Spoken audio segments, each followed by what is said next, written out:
Hello mga guys, ito nga pala yung aking mga old banknotes sa Middle East. Itong nauna ay galing sa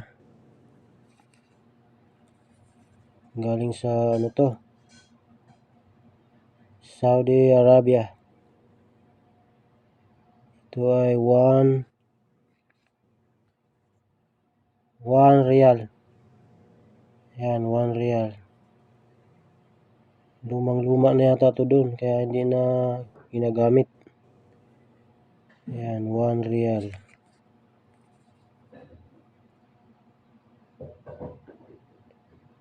Yan, ito naman susunod ay galing sa Sri Lanka. Binigay po ito ng katrabaho ko dati. Isang Sri Lanka. 20 rupees ng Sri Lanka. Ayan. Lumang ano na nila to. Lumang pera. Ayan o. Yung mga ano nila.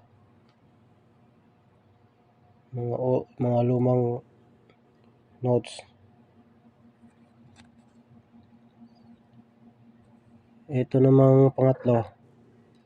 Ito yung talagang malaking remembrance sa akin dahil nung nagkaka ako doon. Ito yung binayad nung customer namin doon. Lumang-luma na pala to. Hindi ko na nung sinurrender ko na sa office. Hindi tinanggap kaya libo yata mahigit na piso to kasi Kuwait to eh. Ayan. Central Bank of Kuwait. 10 dinar. So abot to ng mga libo sa Pinas. Philippine piso. Kaya ayun, nagbayad po ako. Nagtapal po ako ng